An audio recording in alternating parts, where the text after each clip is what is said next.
morning and welcome back to Dr. Logic awkwardly does logic in her kitchen.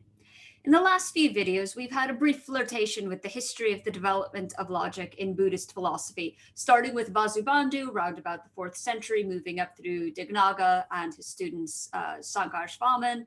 We haven't actually said anything about one of the most important figures in Buddhist logic, Dharmakirti, but there's only so much that we can say in the course of this series of videos. Stay tuned. We'll talk more about Dharmakirti further on down the line.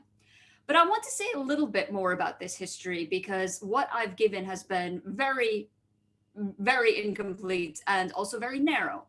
The earliest texts that we find in any sort of kind of beginning logical tradition are actually from a couple centuries earlier from Dignaga. Again, sorry, Vasubandhu. Why do I keep forgetting it's Vasubandhu who's the first one? A lot of these texts, as I've said in other videos, are undated. We don't know who their author is. We don't have copies of them anymore. We only have copies of them in translation. And so it's really hard to develop a picture of how these ideas developed, how they were transmitted, and what the historiography of the field was. So I'm not going to try to do that. I'm going to say a little bit more about kind of the intersection of the history of Western logic, which is what we can kind of group all of the developments from Aristotle onwards that have this kind of uniform path in Western Europe, with the Eastern logic of the Indian Hinduism and Buddhism. Now, I'm putting scare quotes around both of those because it's not like these were uniform developments in either the West or the East. It's not to say that what we are talking about in the Buddhist tradition exhausts everything in the Eastern developments in logic any more than what we've talked about with the syllogistic, propositional logic, etc., exhausts the developments in Western Europe. These are just very broad categories that allow me to kind of pick out different traditions in a simple fashion that doesn't require very many words, though that just did right now. Anyway, the point that I want to make is that we have these two traditions, and one of them, the one that has the syllogism, propositional logic, and predicate logic, is the one that gets taught across kind of Anglophone philosophy departments as logic. This is what logic is. It is the syllogism, it is propositional logic, it is predicate logic. And therefore, what we have been doing in this series of videos is actually rather atypical. The idea of asking for a broad definition of what gets to count as logic, the idea that there's more to it than just deductive validity, and therefore opening up the kind of scope of logic to cover things outside of this one kind of continuous tradition that can be traced back to Aristotle, means that we get to talk a lot more about, well, interesting logical things, but also a lot more about questions you wouldn't normally expect to talk about in a class on logic. And that is kind of questions of origin of ideas and how we attribute value to these ideas. Now, this is all fairly hand wavy at this point, but I want to kind of set the stage for what I would like to talk about in some of the next videos, which is, in what sense is this Indian tradition, this Eastern tradition, logic, in a way that people who haven't been taking this series of videos, this class on logic, would recognize. Now, from our point of view, it's completely legitimately logic because we set the question up from the start as, what is logic? Logic is the study of good argumentation. Good argumentation can be cashed out in different ways depending on the contexts.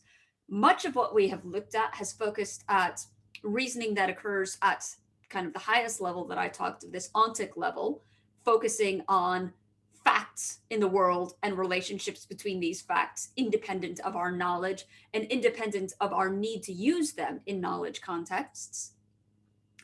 But we also have this epistemic level where we are interested in reasoning about things that we know, or we have evidence for, or we have grounds for acting as if we know, or justification to believe.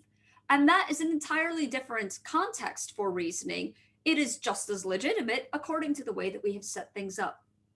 But a lot of other people don't set logic up this way. And then you have the question of how is it that what we have just seen with the three-step argument form, with the wheel of reasons, with the identification of fallacious marks, with the addition of the Dürrstande in order to provide necessary and sufficient conditions for the acceptability of one of these arguments, in what sense is all of this logic?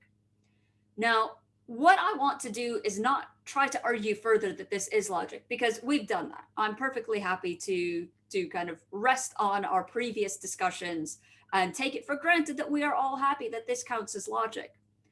I want to say something about the history of dealing with this question, though, because it's an interesting one and it's an important one, and it's one where it's important to discuss because it forces us to consider systemic biases or systemic predilections that we might have simply because we have grown up. When I say we, I mean me, my students, and the vast majority of you watching these videos. There are probably exceptions, and that would be great. Lucky you. But for the rest of us, we've all probably grown up in kind of a Western philosophical tradition. Even if you aren't a philosophy student and you've just come to these videos randomly, the philosophical underpinnings of Western society are going to be radically different. And they're also going to be very influential on the way that we look at things. And I want to kind of interrogate some of these structural ways that we approach logic. This more narrow approach that kind of privileges deductive validity. Is this something that we should be doing? Is this a good way to approach logic? Maybe the way that I've been teaching you about logic throughout this entire series of videos is somehow flawed. I'm going to argue not, otherwise I wouldn't have been doing it. But this is a very kind of roundabout and waffly way of motivating the next series of videos where we kind of talk about some more of these rather difficult questions. So join me next time to find out a little bit about the history of how these developments in the Indian tradition first got into the Western kind of consciousness and Western understanding, because that's when these questions of what is logic, how do we understand this, what do we privilege in terms of what gets to count as legitimate, start first coming up. So join me then. Take care. Cheers.